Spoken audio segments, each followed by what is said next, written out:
Democratic insiders are sharing a warning about Curtis Yarvin, Elon Musk, and Neoreactionaries. I don't normally read Substacks. It's from Robert Evans, and you know he seems to be a pretty trustworthy guy, even though he hates me. No, that's a joke. That's a joke. I thought before that he disliked me, and then people were like, "Why do you dislike Vaush?" And he was like, "I don't really dislike him. I'm just kind of doing my own thing." And you know what? I respect that. That's all I expect of anyone. We're all doing our own thing, you know?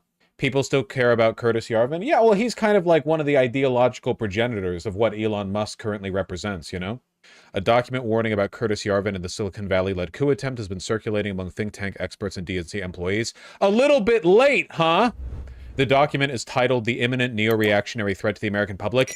A little bit late, huh? Maybe you should watch some fucking Vaush streams and you could have gotten the keen on this like 2 years ago. Fucking imminent ass. It's imminent. It's post-imminent. Papers open by acknowledging the scope of the executive power grab perpetuated by Trump. What I'm interested in is like the extent to which Democrats are actually going to engage with this, you know? Not so much the information itself, which I imagine I'm already largely familiar with, at least the broad strokes of it. I'm planning on running for U.S. Congress in 2026. Do you think now would be a good time to declare? Renan, I will save you some time. Don't. If you're asking live streamers questions about best strategy for running for Congress, you shouldn't be running for Congress. You shouldn't be starting with Congress. You should be starting as a local representative. Try like a state house first. State house races are up for grabs enough that it's possible for people with basically like nothing to get them.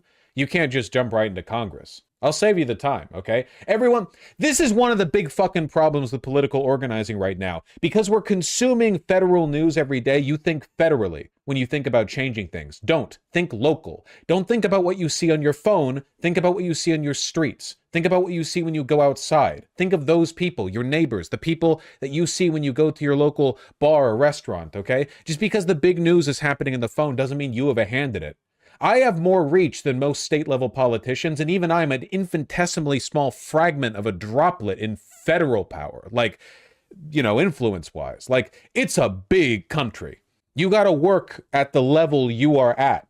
And if you're good at it, you can do real work. Real work. I mean, you can do an astonishing amount of work. Most people ignore that local stuff these days, which means that there's a disproportionate amount of influence you can have if you understand how to run the game. But for Congress, no, every House seat, they've got that locked down. You need millions, you need a lot of knowledge, you need a lot of power, a lot of influence. I'm considering running for mayor in a year or two. Mayorships are more up for grabs. It really depends on where you grew up. I grew up in Los Angeles. Mayorship there, not a chance in the world. But if you're in a town with 4, 5, 10, maybe 20,000 people, mayorship, yeah, you can get a lot done. 100%. Absolutely. How about a city of 500,000? Not likely. Possible, but not likely. When you're running for Congress or Senate or whatever, you need to be able to convince donors, corporations, that it's in their best interest to support you. You know, you need to get money behind you. But when you're running local, city council, mayor, sometimes even state positions, you only have to convince the people to vote for you. You need some money for campaigning, to be sure. But at that level, for the most part, it's kind of just about, you know, convincing people. Unless you're Bernie Sanders. Yeah, if you've got that kind of sauce. Gotcha, yeah. I want to see how the Democrats respond to this stuff. Amy Gleason is the acting administrator of Doge, not Elon Musk.